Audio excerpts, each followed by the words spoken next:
We don't need to be always snacking. So we want our body also to be able to digest the food and have a period of time where it's not busy digesting.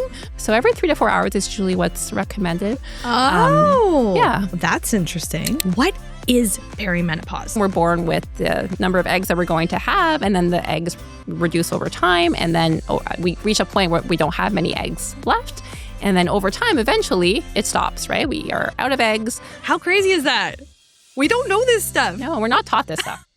Dr. Valerie Hertzog, welcome back to the All Figured Out podcast. Thank you so much for having me. It's so great to do this in person, too. I know. So I'm 2 for 2 now. Yesterday, I met a friend who I've known for just as long, probably 18 months, who I'd never met in person. And now I get to meet you in person today. This is so cup filling. It's just the best. It's wonderful. So thank you for flying out just for this. Of course. Anytime. You are coming to do a business retreat day with our mutual coach, Kristen Constable, which is amazing. So tell us, how has life transpired? You know, I know you're going to be talking about some of this stuff tomorrow. So that's what prompted me to think, like, what has life looked like since we last spoke? Yeah, well, life's been great. It's been busy, as you know, with juggling kids and life and work, but really, really wonderful. Yeah, I've been growing my coaching business, working with more wonderful women, kind of getting clearer with my programs and who I'm working with, which has been wonderful. Yeah. And then I've also transitioned to a new clinical job where I've been now for the last almost 8 months, which has been just fantastic as well. Congratulations. Oh, and so for anybody who has not, if you missed Dr. Val. Yeah. Oh, good. Whatever you want to call me. When I email you personally, I'm like, hi, Dr. Valerie. Hello, Dr. Hertzog. If you haven't heard episode 1 with Val, it was beautiful. She shared her story of, oh my goodness, everything, so many things, of having her son and then twins, autoimmune condition, alopecia, which caused her to lose your hair. I'm not speaking about you, you're right here. And being a medical doctor through all of this, and also now a coach. So we won't double back on the whole story, but wow, what a friggin' journey you've had. And congratulations for making your latest career pivot. Tell us more about this new clinic. You were telling me a little bit before we hit record, and I was like, wait, we need to stop. You have got to put this on the pod. This is insane. So there is a longevity clinic in Ottawa, Canada that you work at? Yes, exactly. Yes. What does that even mean? That's so I know, cool. right? It's really cool. It's brand new. We've been open now since May 1st, so almost 8 months now, and it's been really wonderful. So it's a longevity-focused clinic where we help people live longer, better. So really focus on proactive care, preventative care, looking at the pillars that I talk about and that we talked about in our last episode as well. So looking at things like nutrition, exercise, stress management, and sleep, but also using all of the data that we accumulate over time as well with testing. So it's really, really cool. And we get to sort of apply all of these things and kind of be more cutting edge, definitely still evidence-based, but a little bit more cutting edge, and really looking at what is going to move the needle and how are we going to get people to live better, longer, and really feel their best as they get older. Yeah. So it's one thing to live to 85, but if for 10 of those years, you're not living in a way where you're mobile, you can do things that you love to do. Like that's part of longevity. Yes, from what I of course. So understand. there's lifespan, which is just exactly how long you live. And then there's health span, is how healthy are you as you live, right? Because I think most of us would agree that we don't want to just live longer. We want to be as healthy as we can be for as long as possible. Right. So that's really the focus of the clinic, which is called Lifespan MD. Wow. Okay, I have got to ask, given I know nothing about the Canadian regulatory bodies that govern things like our medical system, the law, etc. However, my first question would be, okay, so how has this clinic been able to navigate positioning in a way that is so different from how the medical system typically works in Canada? Like, were there hoops that they would have had to have jumped through to open this type of specialized clinic? Yeah, it's a great question. So you're right. It is a little bit different from, primary care. And I do come from a background of, family practice. And, I a lot of my friends and colleagues are wonderful family doctors, but we do find that often, there's just not enough time in the way that the system is. It's just there's a time crunch. You're busy trying to see patients, trying to just kind of solve problems as they come up, and kind of more of like a Band-Aid solution. And there's not a lot of time, unfortunately, for that preventative, proactive care, which is what I really love to do. So when I was first approached by the two co-founders of this clinic, they told me about their vision, which really aligned so well with my vision. And then we're able to do it under the private system. So it's a membership-based clinic. So people come in, they pay to have access to all of the services with the dietitian, the fitness.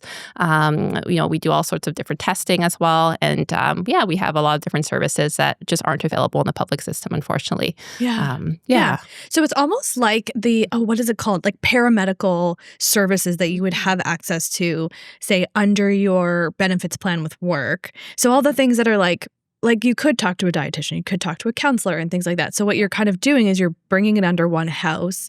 And my understanding would be those types of, like your type of clinic would be very much like your chart is exhaustive of all these different areas. You're not just seeing, because I think the problem is where you see a massage therapist who doesn't know who your dietitian is, who doesn't know who your doctor is, and it's so isolated. So does it kind of bring all those people together under one house? Yes, it definitely does. And we actually even have like a gym in-house as well, where we can do all our fitness testing. And then it's really, the model is based on these comprehensive wellness assessments, which are a 4-hour assessment that people come in and do, and they spend time with each of the health professionals in the clinic. And then we come up with this really detailed plan for them. So we come up with this action plan, this whole report that we send them that's 10 to 15 pages with all of the results, everything that we found, and then their next steps. So it's really clear as to like what to do and how to take action. And then we can follow them and make sure that, they keep improving and that they make the changes. And we can follow the data. We can follow them as well, which is really wonderful. Oh, that's very cool. Okay, how do you feel about all the testing that is now becoming available at the drop of a hat that we're all getting served on Instagram?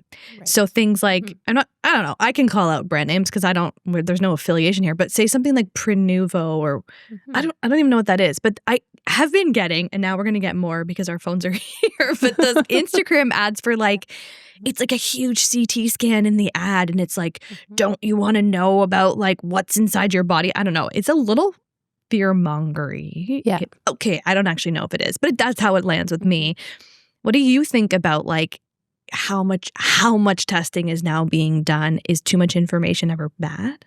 Yeah, it's a great question. I think it can be. Like, I think if we have too much information that's not useful, it can be bad. It can cause a lot of stress if there's, all of these little things that we're worried about. And depending on the type of person that you are, like some of us are like easily stressed out by these things. Other people don't let it bother them as much. So, but yeah, I think like what we're trying to do is really stay in the evidence-based sphere. And of course, there are some things that are a little bit outside of that because a lot of this longevity-focused care is new and we don't have, decades of research necessarily, backing everything up. But really looking at, okay, if we do this testing, like what do we do with those results, right? We want to make sure that they're actionable. We don't want to just be doing testing for the sake of doing testing. So we want to be proactive. We want to make sure the tests are useful and that we can act on them. I think that's really the key. That makes a lot of sense. What are some examples of some of the tests that could be longevity, indicators of longevity, or like what are some of those more cutting edge that you're talking about? I'm so curious. Yeah. I'm like, where can I get them? Yeah, I think some of the labs that we do at the clinic are a little bit more cutting edge. So, for heart disease and metabolic disease, so we're very proactive there. We look at, really 4 big categories at the clinic. So we look at metabolic health, cardiovascular health, we look at brain health, we want to prevent neurodegenerative diseases, and we look at cancer screening and prevention as well. So those are sort of the 4 big categories when we want to optimize health span. So when it comes to labs, like we do things like lipoprotein A, which is a genetic marker for heart disease. That's a relatively newer marker that maybe not everyone might have heard of. So that's a really interesting one. We do ApoB, which gives us more information with cholesterol as well, so that we can again see if there is increased risk for heart disease over time. And then one that I really like to include in our metabolic labs is fasting insulin, which can give us a bit more information around insulin sensitivity and risk for insulin resistance, which can, down the line, decades down the line, could lead to prediabetes and diabetes. Okay, this is so perfect. Of course, I'm throwing all my previous questions that I've written down absolutely out the window. But metabolic health, Val? Yeah. I don't know what that means. I hear metabolic health all the time, and I'm like, that sounds interesting and important. Like what? Because I think metabolism, which then I think like burning fat, which is that feels like a very surface level understanding of like what, I don't know. What the hell is metabolic health? Great question, of course. And I think that term is used a lot, right? We don't really stop to think about like, what does that mean? Yes. When I use it from a medical standpoint, I'm talking about looking at like your blood sugar, your insulin, looking at how you metabolize food, how your body reacts to food. Hormonal health is very intertwined as well with that. So looking at, when you're eating something, like what does your insulin do? What does your blood sugar do? Are there any signs that your body is struggling, in terms of like developing that insulin resistance, which over time can lead to diabetes. Right. So we're looking at the whole picture of how you respond to food and your hormonal health. And so everybody does. I know this would be basic, but like it just, there's so many like broad stroke statements out there about how we should be eating, what we should be eating, when we should be eating. And then now we're pretty clear that women are different than men. Oh my God, shocker. And then we're starting to realize, oh, okay, women, maybe fasting isn't as great for women. Actually, let's stop there. Fasting and women. What do you think? Yeah. So again, there's a lot of information and misinformation, I would say, on that. And for a while, it was like everybody should be fasting. We should all be doing intermittent fasting, which is that sort of trend where you're fasting for 12 to 16 hours at a time, and you have a more narrow window of eating. So time restricted eating is another word for that. And then the pendulum kind of swung the other way, being like, no, like for women it's terrible if we do that, and if you fast, you're going to screw up your hormones, your life. Yes, exactly. So I think we've kind of come back somewhere in the middle. So I think for most people and most women that I work with, like I really do prioritize breakfast. I think it is important for us to have breakfast. I do say, again, it's probably a good idea to take a break and have a period where we're not eating. So aiming for about 12 hours overnight for most people is pretty doable. And that gives your body time to kind of recharge and sleep and focus on those repair mechanisms during sleep as opposed to digesting food. But then, starting off the day with a protein, fiber-rich meal can be really helpful for a lot of women, just to help with that blood sugar control throughout the day, to help with energy. So that's usually, for most people, that's what I recommend. But that being said, some people love fasting. It works well for them, and that's great. Yeah. But we kind of have to look at it and personalize it to the person. Yeah. Okay, so this is so interesting. And this is getting into the meat of our topic today, which is moms eating, like so specific, but like we need to eat. So, okay, we're talking about metabolic health, how our body responds to food, how it responds to sugars. What is the relation between hormones and eating? How do those two, I'm going to be honest, I've never really thought about the interplay between those two pieces. We talk about hormones all the time. We talk about eating all the time. But how do those two fit together? Yeah, that's really an important question as well. And so with hormones, I think when we say hormones, a lot of us will think about like estrogen and progesterone and the female hormones, but actually like insulin is a hormone, right? Oh. There's thyroid hormone, like there's different hormonal systems in the body, and they all work together. And we need food and fuel to be able to make hormones and to be able to function optimally. So they're all interconnected, and they all play a role. And we know that as we get older, some of our hormonal balances shift as well. So it's even more important as we get older to make sure that we're fueling ourselves properly so that we can stay healthy as we get older. Okay, so do our hormones shift, like say in a 24-hour cycle? I always think, and again, now we're talking about the cycle more, which is amazing. It's so cool that we're like getting deeper and deeper in these areas of information. And I'm so obsessed with all this stuff without actually being in this world at all, which is so fun. And okay, so we talk about the hormonal cycle over a 24 to 30-day period as a woman. But what happens during a day, during 24 hours, for instance? Like, do our hormones change and shift? Like, I don't know. I feel like my hormones change throughout the day. From when I wake up to go to bed, I'm like, I kind of feel like three different people. Is there anything to that? Yeah, for sure. And, there's a few different hormones when we're talking about metabolism and hunger and all of that. There's a few hormones that play a role. So those definitely shift throughout the day. So naturally they shift just from our daily rhythm. And then also as we eat, right? Like our hormones will shift as well. So cortisol is a happening hormone. It's all over social media as well. So that hormone, the cortisol, is good. We need it. It helps keep keep us stimulated, motivated. It makes us alert. It is one of the stress hormones, but it's a really important hormone. And that one naturally peaks first thing in the morning and then slowly declines over the course of the day, hopefully. And then, so that by bedtime where our levels are lower, we can go to sleep pretty easily. So that's the sort of natural curve of cortisol. That can be dysregulated as well. So if we're in a high stress mode, the hormone can stay more elevated. That can lead us to feeling kind of like wired but tired, that feeling at night where we're exhausted but we can't sleep. That could be because sometimes our cortisol is too high and it's not coming down as it should. Postpartum, that was a big one for me. Yeah. And that seems like a lot of girlfriends of mine had like wild anxiety, couldn't sleep, had like really like were so exhausted, but like baby would finally go to sleep and then they couldn't. And I'm like, that makes sense because as we know, hormones are a little bit dysregulated perhaps when we're postpartum. Sorry, I interject, but I'm like, I feel seen. For sure. And I think a lot of women can relate to that. And then also in perimenopause, a lot of women will find that they're kind of wired but tired and having a tough time sleeping. And again, cortisol could be one thing. There's many things that can contribute. That's an important piece to look at.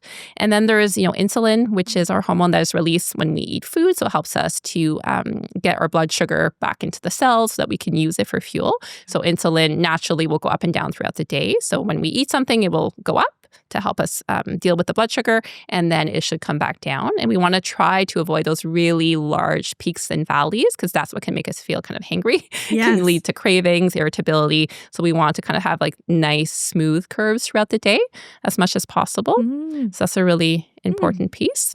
And then there's two others that I'd like to talk about as well. There's ghrelin and there's leptin. Ghrelin is our hunger hormone, so that's the one that tells our body that it's time to eat. So that's a really important hormone. And leptin is our appetite sort of suppressant hormone, so it tells us when we're full. And those two can get dysregulated based on how stressed we are. If we don't sleep well, they can be affected as well.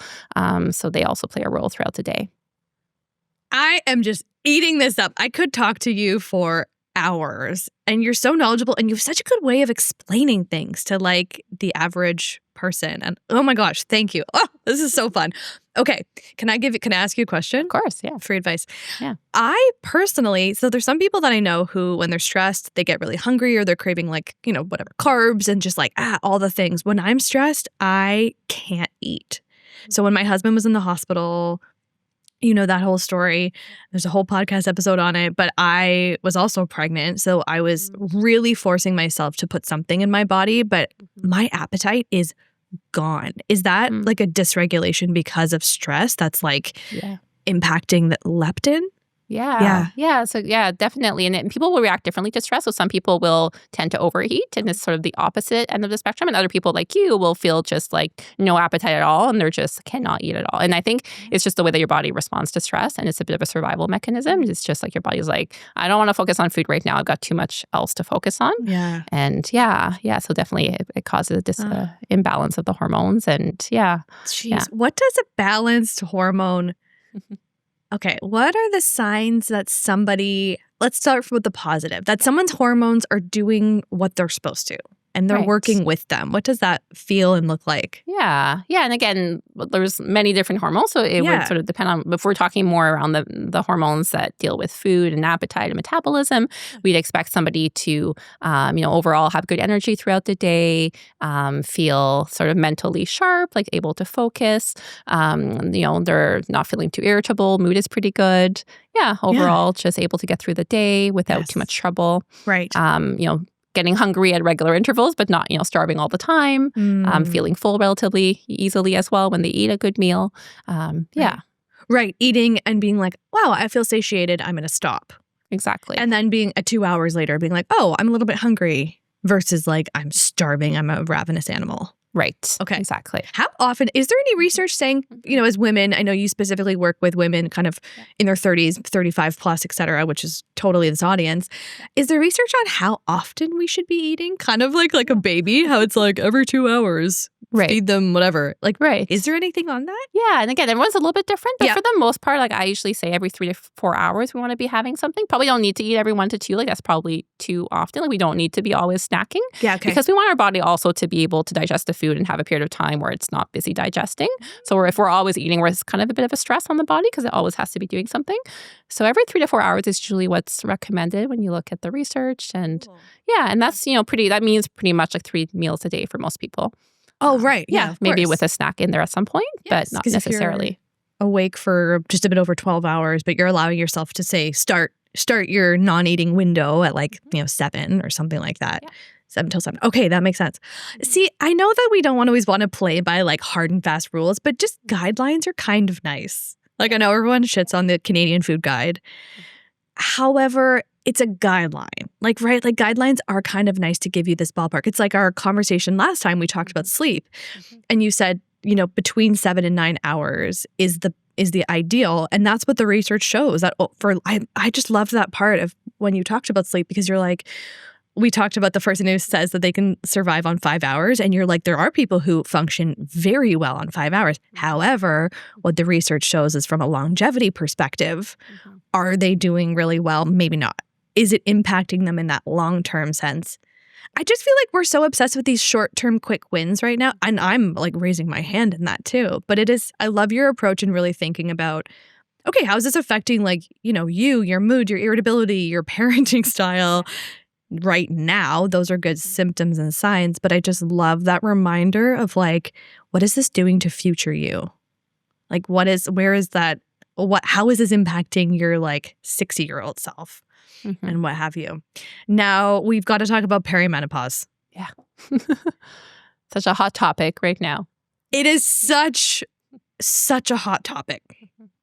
And I feel it is kind of how 5 years ago people started talking about pregnancy, infertility, miscarriage. And I'm yes, let's do this. Let's talk about these things. And then it gets to a point where it does kind of start to fear-monger and make people feel very afraid and feel it happens to every single person. And I don't know, I have conflicting views on how these things get overheightened. Perimenopause. How do you feel about this trend? I will call it a trend of really just talking about perimenopause lots. How do you feel about this? Yeah, I think there's good and there's bad there for sure. I think it's great that we're talking about it, because I think even if we look back our parents' generation, I don't think, our mothers and grandmothers really spoke much about menopause. And it's one of those things that we kind of hid, right, as a society. And it wasn't, sort of okay to talk about it, which is terrible because a lot of women suffered. Or they would go to their health professional and, talk about their symptoms, and they weren't taken seriously. They weren't getting the treatment that they could have gotten that would have helped them with their symptoms. So I think the fact that we're talking about it is amazing, and it's great, and it's really important. So I'm celebrating that. And I think there definitely is this movement of women just standing up for themselves and their health and saying no, I'm going to go get the care that I need, and I deserve, to get good care. And I think the research is lacking, but we're coming. It's coming. There's more and more research now in women, in perimenopause, menopause. We have great treatment options as well. So from a medical standpoint, it's really exciting as well. I was just at a conference a few weeks ago on perimenopause and menopause for women physicians. It was really wonderful, bringing together lots of experts talking about the evidence-based treatments. So there's a lot there, and I think it's just going to the next 10 years, we're just going to learn more and more, which is great. How fortunate are we to be alive in this time and to be the young women that we are? Yeah. Young-ish. Young. We're still young. Yes. I'm not yet 40. I feel I'm still considered young. We're good. Yeah.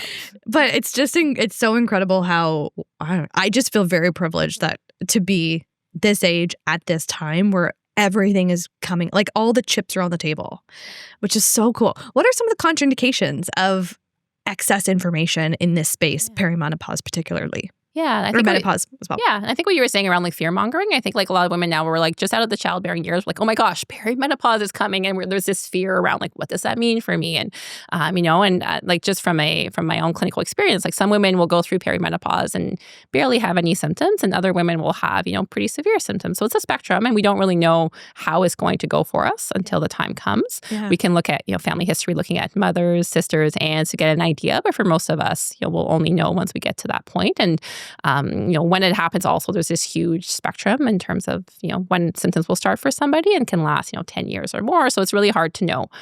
So I think, when we think about that, there can be a lot of fear around what will that look like and how will I go through it.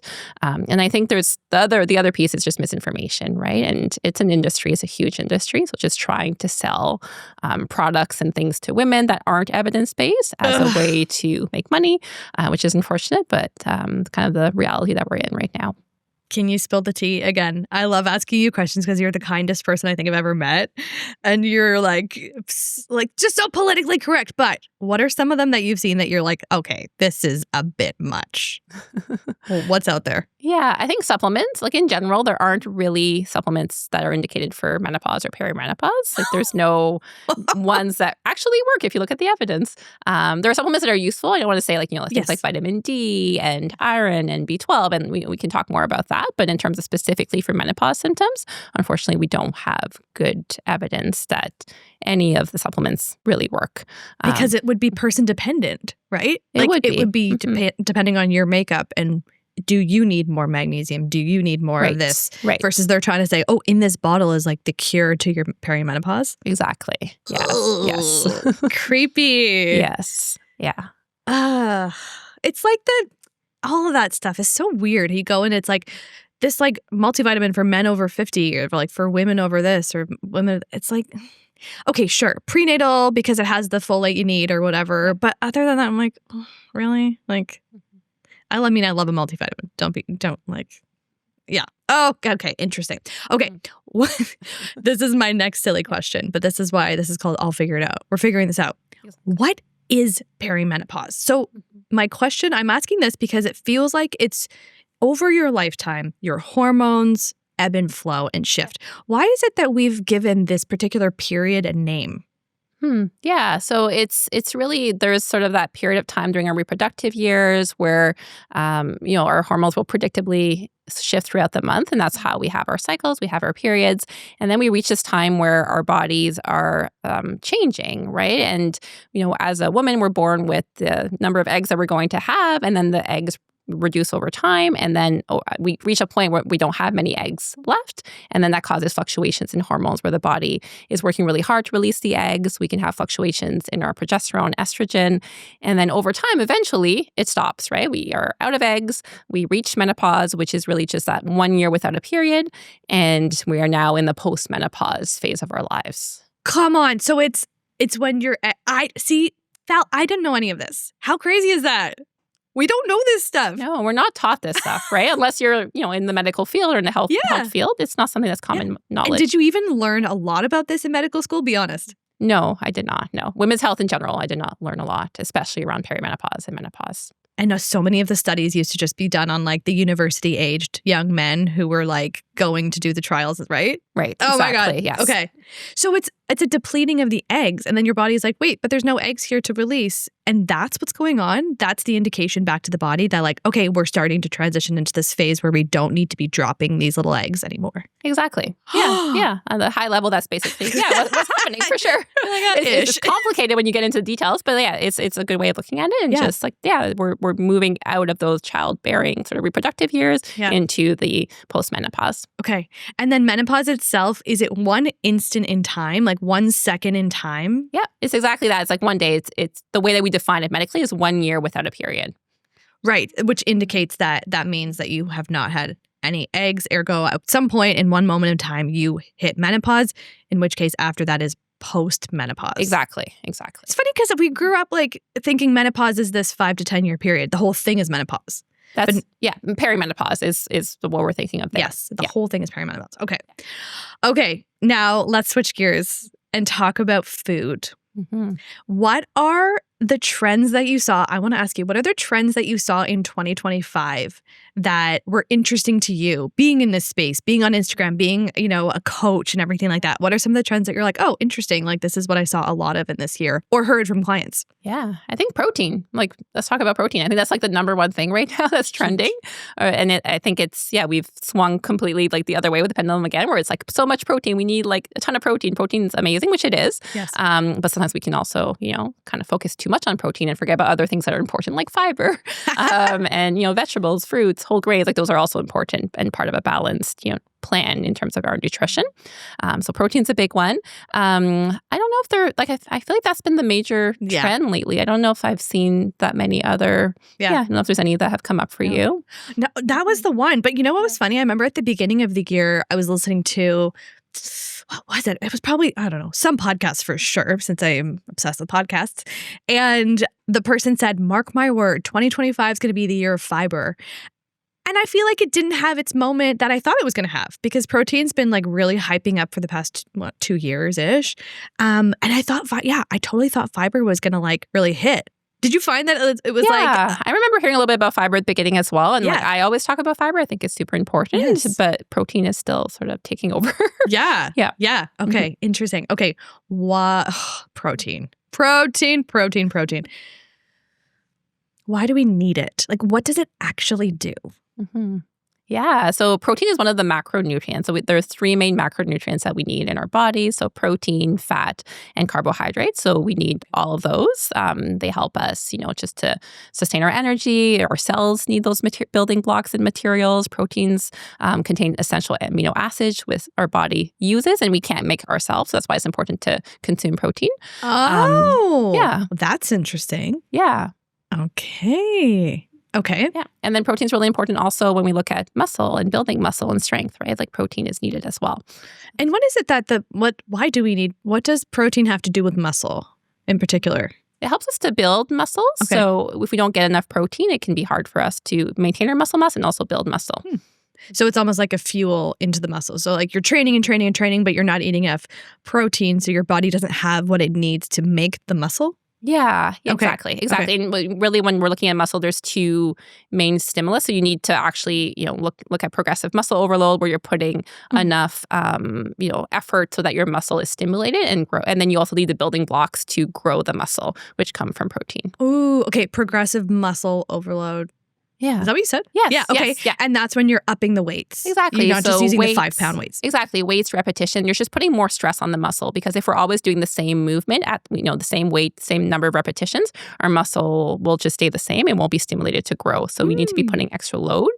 And that can be with going heavier with our weights over time. It can be doing higher repetitions. We can, change things up in the gym as well. Yeah. But we really want to be, building that muscle through progressive muscle overload. Why do we need to build more muscle versus work to sustain whatever muscle you have? Yeah. So we do lose muscle mass. So as of the age of 30, we lose about 1 to 2% of our muscle mass every year. And so if we look at that over time, like we could be losing up to 30% of our muscle mass, by the time we're in our 80s. So if we don't do anything at all, if we're not doing any weight training, we're not doing anything to maintain our muscle, naturally we decline. And that can lead to what we call sarcopenia, which is low muscle mass, and can lead to frailty, which is obviously such an important consideration as we get older. We want to be as strong as possible. Yeah. So, at a minimum, we need to be maintaining our muscle mass. And really, for most of us, we want to be building muscle mass. That's really important so that we kind of build our muscle bank, like make sure that we have more muscle in the bank as we get older and as we will be losing muscle. Right. Because if you're losing the muscle, then you have to replenish and hopefully build a bit more. So like you're not just trying to stay the same because you're not going to be staying the same because you're losing muscle mass. Exactly. So you have to actually, that makes so much sense. What is it about the like osteoporosis in women? And do you need how do you prevent osteoporosis? I feel like I heard that you need like impact. When I did my yoga teacher training, which I know you did too, they were always like, oh, these are good postures for preventing osteoporosis, like weight bearing and things like that. Yeah. Can we talk about that? Yeah. The bone density? What is all that? Of course. And they're very interrelated. So muscle and bone health are interrelated. So as we're building muscle, we're also building bone. So they go together because as we're putting more load on the muscles, we're putting more load on the bones as well. So strength training is really great for bone health. Cool. And then also you're probably thinking of some of the higher impact exercises as well. So things like jumping is also really good for just putting, again, more stress on the bones. Again, if we don't, if we're coming from a place where we're at a healthy bone mass, like for people with osteoporosis, we want to be careful because we don't want to be doing anything that could cause fractures. But if we're looking at preventing and just building bone, definitely doing strength training and doing some higher impact activity can be really helpful. Okay. How often, like how many times a week are we talking? Like what is the research saying of what's the bare minimum our mothers listening can do? Right. So important. I would say 2 times a week for strength training would be the minimum. Looking at, targeting all the major muscle groups. So lower and upper body. Doesn't have to be very long. Like the fitness trainer at our clinic will say, like you could probably do like 20 minutes as long as it's a really good plan and you're being really effective with it. You can hit most muscle groups in 20 minutes. I usually do 30 minutes, 3 to 4 times a week personally. I break it up into like lower body, upper body. Sometimes I'll do both together, but for the most part, I'm doing 3 to 4 times a week. But two, we want to be stressing the muscles at least twice a week to be able to see impact. Like once a week is great, but we probably won't be seeing much impact over time. Okay. And then if you wake up and do like 10 jumps, is that like hey, great, check. We've got our jumps in. We're like stressing the bones. Oh no, because you said that you're putting enough impact on the bones with strength training. Yeah, so both can play a role. So again, like I don't know if there'd be a study that would say like, oh, if you do 10, that's enough. But it's better than nothing, right? So starting with something and then building on it. Yes. Right now I'm doing high intensity training once a week where I'm really working on improving sort of like that sprint ability. And for me, that's looking at something we haven't talked about yet, but VO2 max, which is one of the best measures of health span. And that's just because we can test it at my clinic and I'm very motivated to increase my VO2 max. So sprint interval training where you do something really intensely for 40 seconds is what I'm doing. And then you rest for 2 minutes and you repeat that a few times. So if you were to be doing that jumping, that would be, you could do it sort of in that format so that you would get a little bit more impact. Like the old school Tabata? Yeah. Remember the Tabata training, which was like hard, and then take a break. Okay. Yes. I'm so happy you brought that up. Peter Attia, like all the Chris Williamson, just all these podcasts and like big names who are like very vocal on health things. That is always talked about. What does that actually mean? Yeah. So VO2 max is your capacity to take in oxygen, basically. So you're measuring how much oxygen you're taking in at your maximal effort. So you're really going as hard as possible and seeing how you use that oxygen. And that's one of, like, in study after study, like that's one of the best markers for longevity. People with a very high VO2 max tend to live longer and better. And our VO2 max naturally declines with age as well, just as we get older, like everything else. Jeez. Yeah. Okay. So you want to be almost like starting from a high level so that as it naturally declines, you don't go down as much and you're able to stay at a good level. And we want to be looking at like, what is it that I want to be able to do when I'm 80, right? Like if I want to be able to play with my grandchildren or carry my heavy groceries home, go for a walk, like we need to be looking at what does that look like and what do I need to be doing now in order to be able to get there. Wow. Yeah. Okay. And so is that cardio? So is that what it's that basically like would the layman's terms be like, oh, how much cardio can your body handle? Yeah. Is that the same thing? Yeah, it's a type of cardio for sure, but it's like a very high intensity. So that would be, you've probably heard of the different zones for cardio. Yes. So that would be probably zone like 5, like the highest zone. So zone 1 to 5. So you'd be in the zone 4 to zone 5. Okay. And then if we're talking about just general cardiovascular health, also important for longevity, would be more the zone 2, which is that moderate intensity exercise. So that's where we're looking at, optimizing that as well, making sure that that could just be walking. Like for me, that's mostly my zone 2 is walking at a moderate pace. I love it and it gets me around and I get to be outside. It could be biking, it could be dancing, swimming, whatever it is that you love. But they are sort of two different things that we're targeting. Okay. Do we need to get into zone 4 and 5 like on a weekly basis? Is it important to get at your max ever? Or is it, Yeah, it depends on what your goals are for sure. So, if you're not exercising right now and you just want to start somewhere, like we don't need to be doing it all at once. So starting with a little bit of zone 2, starting with strength training is probably really wonderful. And you'll get a lot of gains from that. If you're at the point where you're doing that, your strength training, you are doing your zone 2 and you want to even go further, like that would probably be the next step if you want to add in, 1 or 2 sessions of that higher intensity. Okay. I think I'm missing a bit of the cardio. Yes. Going up and down the stairs. We live in a townhouse. It's just very tall. So many stairs.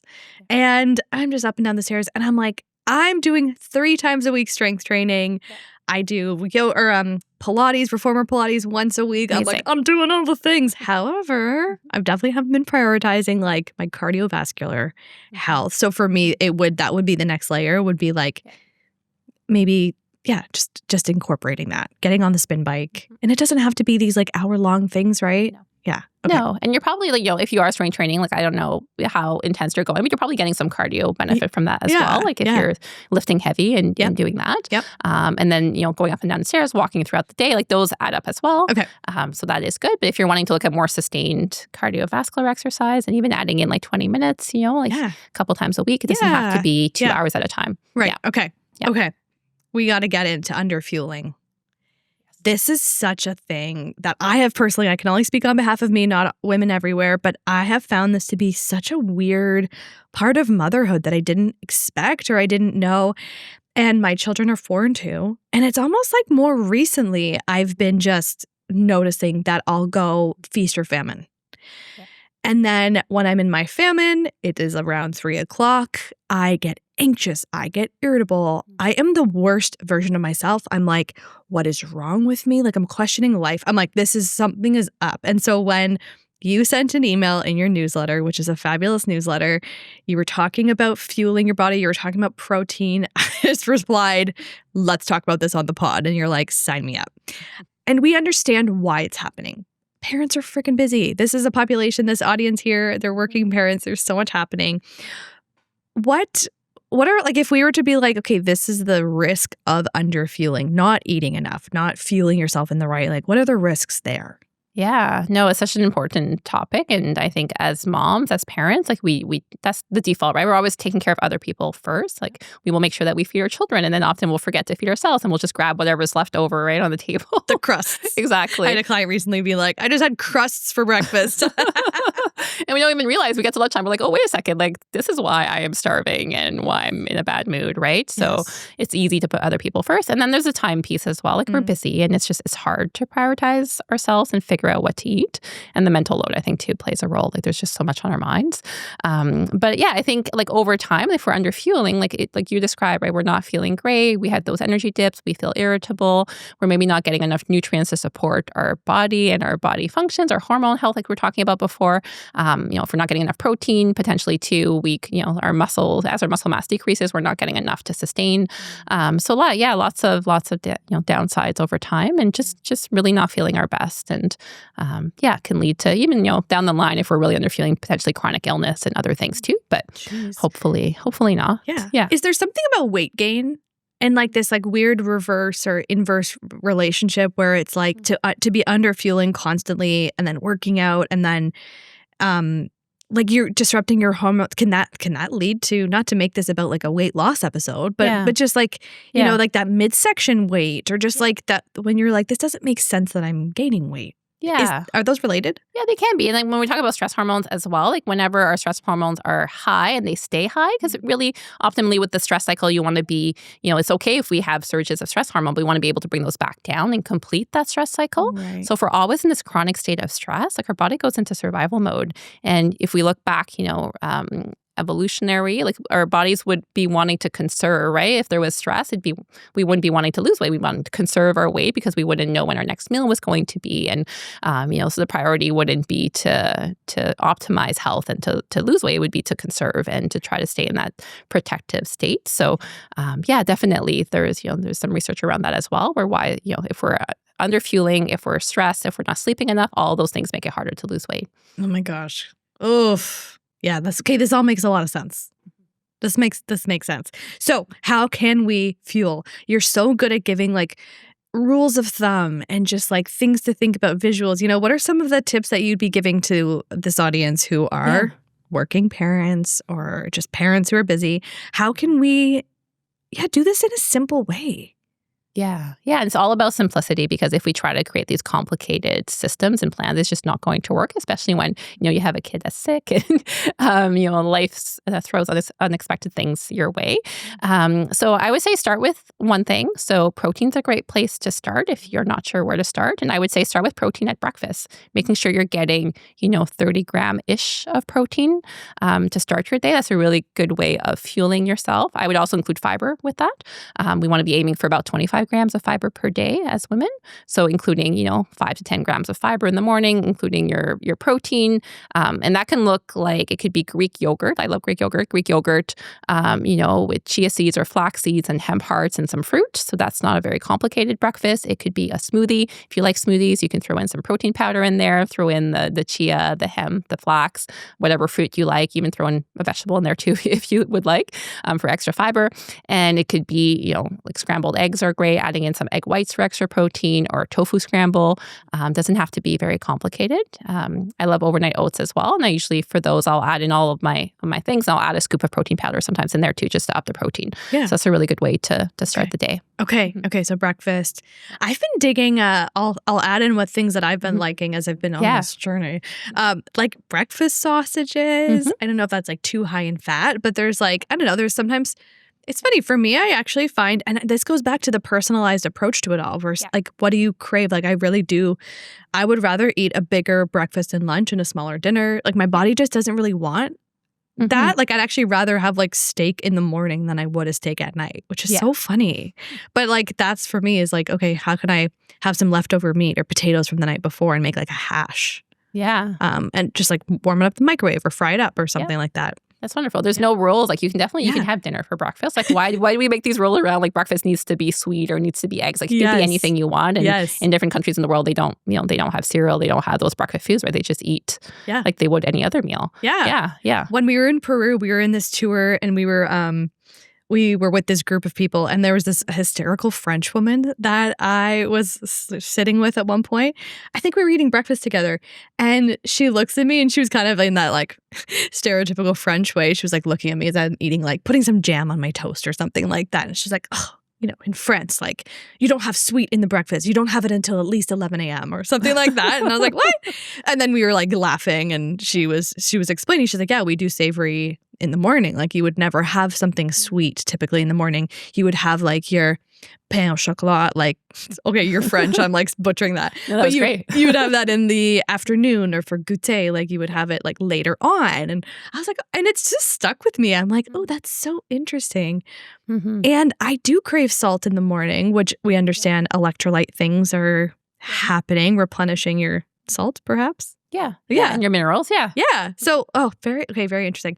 Okay. As we move on to the day. So, case study yesterday, I had such a crazy day. I was here at the studio recording. I went for lunch with a friend afterwards, went to a Christmas party, and I packed this little bag with the weirdest snacks in it. And I really wish that I had easier things on the go to just be like nibbling on every couple hours throughout the day. Yeah. What are some of those things that we could be, I don't know, but the more on the go, like that aren't complicated. Yes. Again, like these like ridiculous like meal preps that happen on Sundays, and you're like, I will never do that. Yes. No, and like I wish I could. Like I wish I had, hours on a Sunday to do meal prep. I just don't, right? I have the kids and we're busy with activities, and I want to be spending time with my family as well, right? Not spending hours in the kitchen. Yes. This is the thing. This is the problem. Yes. You have to choose. Yeah, or there's some sort of balance, right? So for me, I don't meal prep huge meals on the weekend, but I like to meal prep a few components.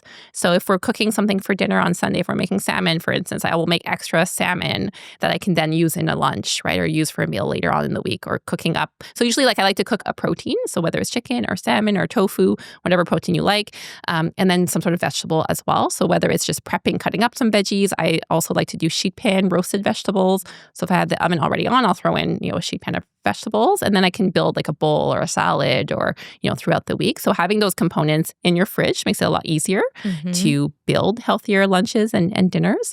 But it doesn't have to be complicated. It can be like one or two things. Yeah. And it just starts your building blocks, right? It gives you something to go from. And then in terms of things to bring with you, it doesn't have to be like a sandwich or a salad. It could literally be like a bento box, right? With things that you like in there. It could be some whole grain crackers. It could be some cut up chicken. It could be a fruit, a vegetable, hummus, handful of nuts. Like you can build like kind of like what we do for our kids, right? When we send them to school. 100%. Yeah. Oh, I know, the bento box. The Japanese just feel so evolved. It feels like they're just lifetimes ahead of us. Like they've always been doing this. They eat in moderation. They eat whole grain foods and real food. You know what I mean? Yeah. And then they've got the bento box going on. And I remember 10 years ago, we would have been like, what? Adults with a little lunchbox? But that's their way of life. Oh, Japanese. We can learn so much. Yes. Okay. I love that. I really want to get myself a little bento box. Yeah. Something glass maybe? Yes. Or stainless steel. Sure. Okay. Okay. Yeah. Okay. What else should we be considering? Do we talk about fiber? Like, I think fiber is one that I don't really understand how you measure the amount of fiber you need. Are there any, is it something about like the palm of your hand, or how do we measure how much we need? It's a good question. Like fiber is a bit trickier. For protein, for sure. Like we can look at, 1 to 2 palm sizes is a good measure of protein. Like if you're looking to get about 30 to 40 grams of protein. Okay. Fiber is a little bit harder because it's a bit more hidden in the foods. There's different sources of fiber. There's soluble, insoluble fiber, both important. Jeez. But I think the best way really is to track, to be honest, like for a couple of days, just to know. And you don't have to track everything, but just you can enter the food that you're eating and just see like how much fiber there is. Something like a tablespoon and a half, I think, of chia seeds has 5 grams of fiber, for instance. There are certain fruits that have more fiber than others. Pears are really high in fiber. Raspberries, for some reason, are higher than blueberries. So if you're looking at just wanting to add in, you can quickly Google like how much fiber is there in half a cup of raspberries, and then you can add that to your smoothie. Add the chia seeds. Oats are a great source of fiber as well. And then just in general, like vegetables, fruit are really great. It takes a little bit of effort. Like once you've done it for a couple of days and you get an idea of how to do it, you don't need to keep tracking over time. Okay, that's good. The whole macro counting thing. I'm like, who honestly has time for that? However, I did do a food log with my trainer, and it was not to say like, there was no like, oh, you must do this, you must do this. It was more like, how did you feel on those days when you ate this? But it was very interesting to be like, oh, this is what I'm putting into my body and this is what it does for me, or how much fiber I'm actually getting. I thought I was getting enough. Okay, beautiful. What else? Oh, you know what? This is a question I need to ask you. Of course. Cravings. Yes. What do cravings mean? Is there anything behind them? My mom used to always say, like, if you're craving something, that might be telling you something about your body. Any merit, any truth in that? Yeah, I think it's definitely telling you something. I think it's telling you potentially that you're undernourished, underfueled, or maybe you're not getting enough of like protein, fiber. I talk about the 3, like protein, fiber, healthy fat. Like having those together helps to curb our appetite, helps to keep our blood sugar more balanced. So, if we're having a very like high carb, high sugar meal, like that'll lead to a crash later, which can lead to us having those cravings. Right. Hormones can play a role as well. So a lot of women will find in that week before their period, just because of like the hormonal shifts, like they get more cravings. If we're tired, if we're stressed, that can also lead to our body just craving, high energy foods, which can often be cravings. Right. Yeah. Oh, yeah. I understand. So your body's like, I feel stressed, or I'm like out of whack. Give me the cinnamon bun. Exactly. Because it's like, that is very quick sugar. Yeah. Okay. Yeah. So it's not telling you need more sugar. No. Val, come on. Unfortunately. Most of us are not lacking in sugar. Yeah. Okay. How do you feel about like the fake sugars that are going on out there? There's like, I have such an aversion to stevia, but there's all these different like zero sugar, but like, I don't know, to me they're like sneaky, weird. Like, are they okay? Or are they, I don't know. I think like everything in moderation. Yeah. So, if you're having a little bit of it instead of having, a lot of sugar, is probably okay. There are some studies that show that our body metabolizes that type of sugar, because it's not sugar, but it metabolizes those sugar substitutes differently. So potentially could lead to more cravings and increases in appetite later. So sometimes, we think that we're helping ourselves by doing that, but it could backfire if we're finding that then we're like hungrier later. Yeah. Weird. Yeah. So, oh my gosh. Yeah, there's a little bit. Yeah, we're, I think for some people they work well. For others, they can cause, some problems in terms of, just craving other foods. And moderation, such a thing, isn't it? Dr. Val, what would you hope to tell the audience on the topic of women's health, longevity, eating? Like, what are some things that you're like, I just want everyone to know this? Anything? Yeah, no, I think it's all about just those simple steps and just focusing on, it doesn't have to be complicated. We just want to be focusing on like whole foods and eating regularly, like having those 3 meals a day, focusing on protein and fiber, and it's starting with one thing. So like we were saying about the fiber, like if that's a priority for you, like start just getting an idea of how much fiber you're getting, and then maybe add in 5 grams extra of fiber. Maybe it's that tablespoon of chia seed that you're adding in, and then build on that. So don't do it all at once. Like if you're only getting 10 grams, don't be like, okay, well now I need to get 25 grams right away. So we want to start small. And it's the same with protein, right? Like we look at how much protein we're getting, and then we start by adding maybe 10 extra grams of protein per day. Do that for a week. And then after that, start adding a little bit more. So you're slowly building. And that's how we really make sustainable changes over time. It's just slowly building and not doing everything all at once, because we're busy and life, there's just a lot going on. Yeah. So let's not overcomplicate things. No, I feel like it'd be kind of shocking for your body. Like when your digestion get a bit weird, if it's all of a sudden you're like tripled your fiber intake. For sure. Yes. It can be a lot on our gut health. Oh my gosh. Okay, that will be our next one. The gut health. That was a couple years ago. That was a big one. Now we're talking about protein. But okay, our next chat, I think we should get into brain, gut, all that stuff. Yes. Okay, there's like, I don't even know what you would say to this, but Dr. Val, what are you still trying to figure out in this moment, this season? Yeah, I think that's a great question. I think for me, it's honestly just like more spaciousness in my life. And it sounds like a big word, but I find that, like I love what I'm doing. I'm balancing the coaching, my medical practice, life, kids, everything. I'm working on like creating a little bit more space in my week. So I'm not just like saying yes to everything and just creating those moments where there's a little bit of like that white space. So that's something I'm working on, hoping to carry forward in 2026. It's something that I work on with my clients, and I want to increase that in my own life as well. It's so beautiful. And where can everybody find you? And how could you describe how people can work with you? Like, how does this work? I know it's just so cool. I feel so insane that people could have access to you, who is a medical doctor but could be operating in a coaching capacity. Could you actually explain that? Yeah, thank you. Yes, of course. So I work primarily with women 35 plus who are looking to feel more energized, looking potentially to lose weight, improve their body composition, just feel better in their bodies overall. And I do all one-on-one coaching, which I absolutely love. And I have two main programs really where I work with people for 3 to 6 months on average.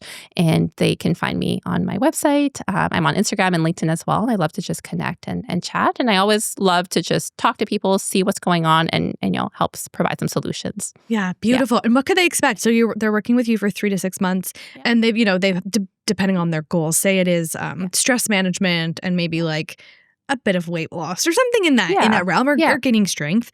What does that look like with you? Yeah. I work, so we would meet weekly. So we meet through Zoom, so I can work with people from all over. So virtual appointments, and then we come up with specific action plans. I have programs too where we follow. There's different, we look at those 4 pillars of health: the nutrition, the exercise, the sleep, and the stress. And we look at optimizing each of those pillars, and we work really closely together. So it's personalized to their goals and what they want. And again, with those like sustainable shifts over time. Cool. Yeah. Okay. And then how does somebody who's maybe across Canada, the United States, Europe, how might they find a clinic kind of like what you're describing? Is that a thing that people can access in different provinces, countries, and that sort of thing? The Lifespan MD. Yeah, definitely. I think it's becoming like Lifespan MD is its own thing. Like there are no other ones like that. So we're just in Ottawa, but definitely, I think just looking online at what's there and looking at making sure it's a credible clinic and space, and looking at who the people in charge sort of the clinic are. But I think more and more, of these types of clinics will pop up as well, as people are just looking for that more holistic, proactive care. Yes. And just looking to have a space where they can go and really be listened to and can really focus on their health in a really, holistic way. Beautiful. And they would be, what's the keyword they're typing? What's the Google search? They're like longevity clinic, or like maybe private medicine. Yeah, private medicine, health span, longevity. Yeah. Those are the key things. Cool. Thank you so much. Thank you for flying across the country just for this, for nothing else, just for this. Anytime. Thank you so much. And you're so generous with your information and the way that you describe things. I feel like I've just learned so much. I'm just eating this up. So please be our the All Figured Out podcast medical doctor and coach if you want that role. I would love it. It is yours. Thank you. Thanks, Val. Thank you so much.